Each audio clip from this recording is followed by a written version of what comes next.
Praise the lord. Hallelujah. ప్రభు అయిన యేసుక్రీస్తు నామం పేరిట మీ అందరికీ శుభోదయం. ప్రియ దేవుని బిడ్డలారా, ఈ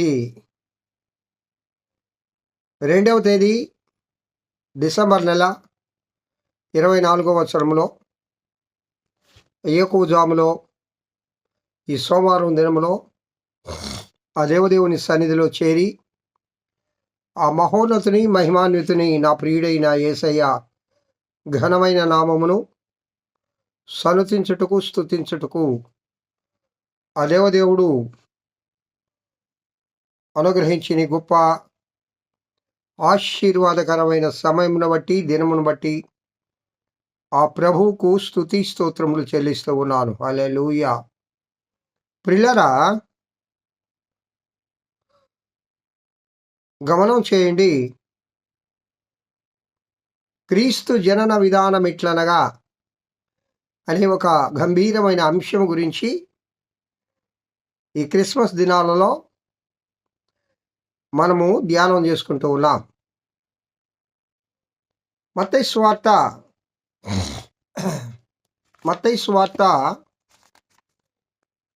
1వ అధ్యాయము 18వ వచనములో మత్తయి గారు అంటారు, యేసుక్రీస్తు జనన విధం ఎట్లనగా ఆయన తల్లి అయిన మరియా యేసేపునకు ప్రదానము చేయబడిన తరువాత వారు ఏకము కాక మునుపు ఆమె పరిశుద్ధాత్మ వలన గర్భవతిగా ఉండెను. కాబట్టి ప్రియులరా, క్రీస్తు జనన విధానం గురించి తెలుసుకోవాలంటే ఒక 10 అంశాల గురించి మనం కొంతవరకు ధ్యానం చేయాలి పరిశుద్ధాత్మ దేవుని సహాయంతో అని నేను చెప్పాను.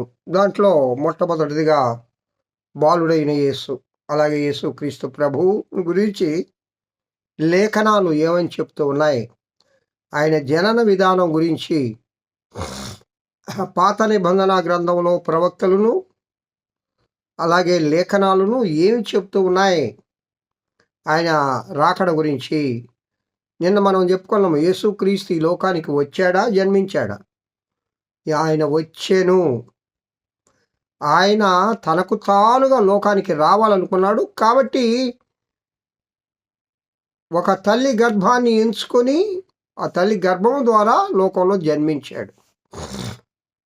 అంతేగాని జన్మించడం అంటే ఇంతకు పూర్వం లేకపోవడం. ఇప్పుడు నేను మా తల్లి గర్భంలో పుట్టాను, నేను పుట్టక మునుపు లేను, కానీ ఆయన ఉన్నాడు కదా, ఆయన ఉన్నాడు. ఆది యందు వాక్యం ఉండెను, వాక్యము దేవుడై ఉండెను, ఆ వాక్యము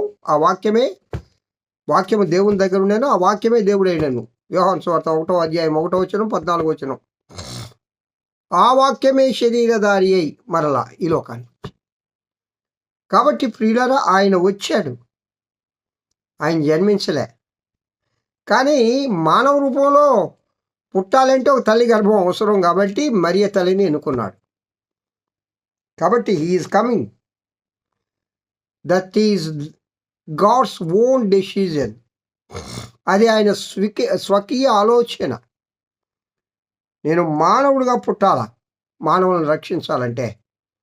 నన్ను ఎవరు చూడలేదు కదా, నా దర్శన భాగ్యం ఎవరికి కలగలేదు కదా. మరి నేను ఆకాశమందు ఉంటే ఎట్లా కుదరదు? మరి మానవులు సాతాను చేతిలో బంధకాలు అయిపోయి ఉన్నారు, మరి వాళ్ళని రక్షించాలి కదా అని ప్రభువు వారు తనకు తానుగా రిక్తిని చేసుకొని తగ్గించుకొని మహిమ శరీరం వదిలి మట్టి శరీరం దాల్చాడు ప్రియులారా. కాబట్టి గొప్ప ఆశ్చర్యకరమైన యేసుక్రీస్తు రాకడ గురించి, ఆయన ఈ లోకానికి మనల్ని రక్షించడానికి రక్షకుడుగా జన్మించడం గురించి మనము ధ్యానం చేసుకుంటూ ఉన్నాం. ఆయన ఎలాంటి వాడో, ఆయనలో ఉండే గుణగణాలు ఏంటో యెషయా గారు 9వ అధ్యాయము 6వ వచనం, ఏలయనగా మనకు శిశువు పుట్టెను, మనకు కుమారుడు అనుగ్రహించబడెను, ఆయన భుజం మీద రాజ్యభారముండును. ఆశ్చర్యకరుడు, ఆలోచనకర్త, బలవంతుడైన దేవుడు, నిత్యుడగు తండ్రి, సమాధానకర్తయగు అధిపతి అని అతనికి పేరు పెట్టబడును. పిల్లరా, మనం ఇక్కడ గమనం చేయండి. మనకు శిశువు పుట్టాడు. యేసుక్రీస్తు ప్రభు పుట్టుక గురించి ఇది ఎప్పుడు ఆయన పరిశుద్ధాత్మ ద్వారా ప్రవచించారంటే కరెక్ట్గా ఆ డేట్స్ తెలియదు, కానీ బైబిల్ పండితులు ఏం చెప్తారంటే యేసుక్రీస్తు ప్రభువుకు 2000 సంవత్సరాల ముందు వెనక దావీదు నుంచి ఆదాము వరకు 2000 సంవత్సరాలు. కాబట్టి దావీదు కాలంలోనే ఏషియా ప్రవక్తలు వీళ్ళందరూ, అంటే యేసుక్రీస్తు జన్మించక పూర్వం 2000 సంవత్సరాల క్రితమే ఈ ప్రవచనము పరిశుద్ధాత్మ ద్వారా లోకానికి ఇవ్వబడింది. దాన్ని ఏషియాని వాడుకున్నారంతే. మనకు శిశువు పుట్టాడు. రెండవది, కుమారుడు అనుగ్రహింపబడిను. కుమారుడు అంటే పున్నామ నరకము నుండి తప్పించేవాడు కుమారుడని హైందవ సోదరులు అంటారని నేను ఇంతకు పూర్వం మీకు చెప్పాను. కానీ అసలు సిసలైన నరకాల నుండి తప్పించేవాడు కుమారుడే. వాళ్ళ గ్రంథాలు ఈ కుమారుడు గురించే చెప్పాయి. ఈ లోకంలో మనకు పుట్టే కుమారులు మరి ఇప్పుడు విడ్డూరంగా ఉంది. నేను ఒక న్యూస్ ఛానల్లో చూశాను ప్రియులారా. ఒక తల్లి ఒక కుమారుడి ఇంటికి వస్తుంది. ఆ కుమారుడు బాగా రిచ్గా ఉంటాడు, బాగా సంపాదించి సాఫ్ట్వేర్ ఇంజనీర్గా సిటీలో ఉంటాడు. ఆ తల్లి పల్లెటూరు నుంచి ఒక కర్రల సంచి పుట్టుకొని సంకలో సీనికిపోయిన బట్టలు వేసుకొని దూరబంధం దగ్గరికి వచ్చి తలుపు తడుతుంది. నాయనా నాయనా నాయనా, కుమారుడి ఇంటికి వచ్చింది కదా.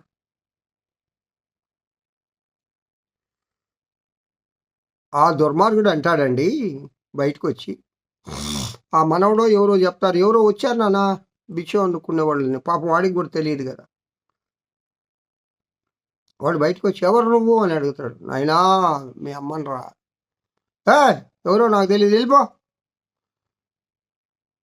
గురకా ఎందుకు రానిచ్చావు, తోసేయి బయటికి.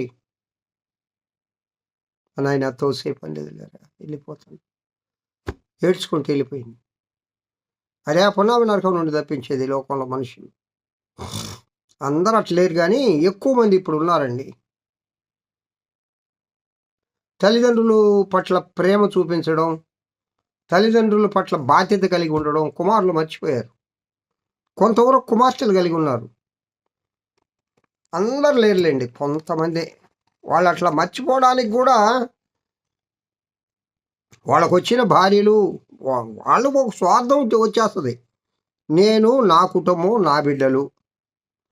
మరి ఇంతకాలం నన్ను పెంచి పెద్ద చేసిన నా తల్లి ఏమైంది, నా తండ్రి ఏమయ్యాడు, వాళ్ళు లేకపోతే నేనేడుండాను అనే భావన రావడం లేదు. అంటే మానవుల్లో ప్రేమ చల్లారిపోవును అంత్యకాలంలో అని చెప్పి ఈ దేవుని రాకడ సమయంలో లేఖనాలు నెరవేరాలి కదా. కానీ చాలామంది దేవుని నమ్మిన బిడ్డలు, కోడండ్రే కానీ కుమారులే కానీ చాలా ప్రేమ కలిగి ఉంటూ ఉన్నారు. దేవునికి స్తోత్రం కలుగును గాక. మనకు కుమారుడు అనుగ్రహింపబడెను అంటే తండ్రి ఇచ్చాడు మనకి, ఆయన ఇచ్చాడు. ఎందుకు? రక్షణార్థమైన కార్యం నెరవేర్చడానికి. ఈ లోకంలో వారి పాపముల నుండి మానవులను రక్షించడానికి. ఈ కుమారుడి యొక్క ప్రత్యేకత ఏంటంటే లోక సంబంధమైన కుమారుల వలె స్వార్థపరుడు కాదు, లోక సంబంధమైన కుమారుల వలె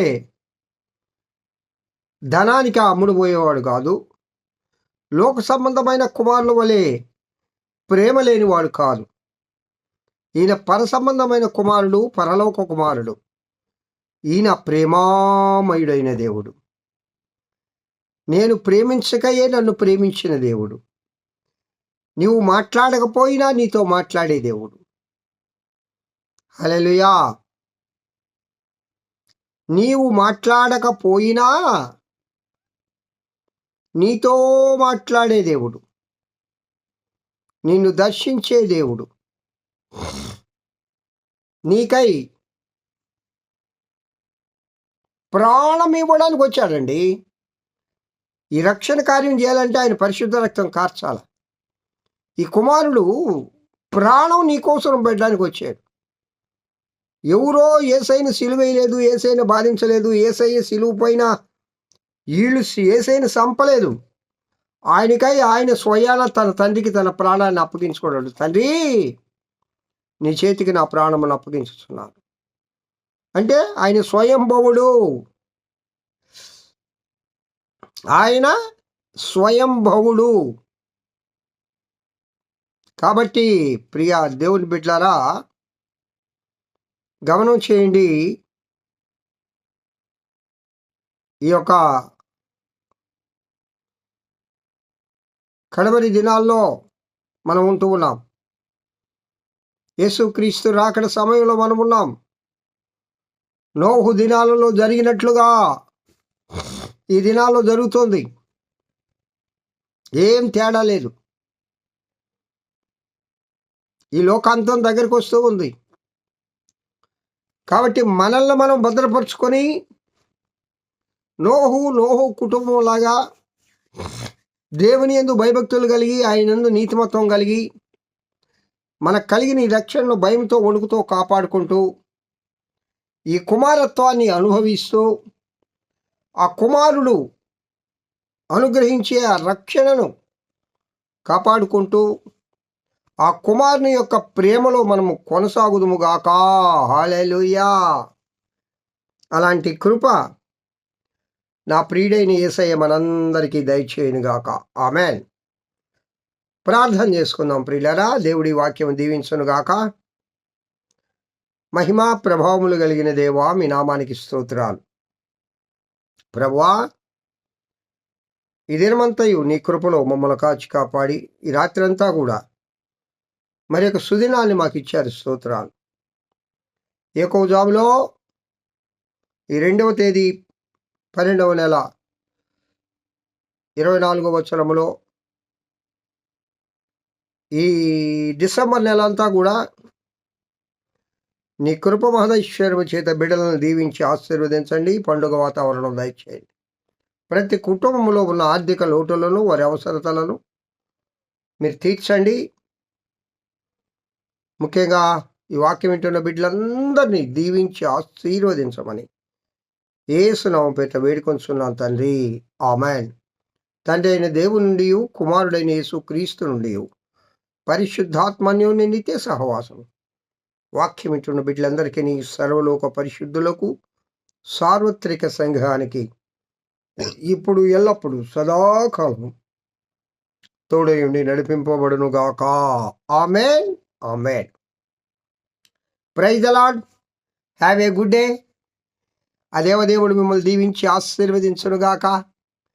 ఈ దినమంతా ఆయన కృపాక్షేమములే మీ వెంట వచ్చునుగాక. హల్లెలూయా.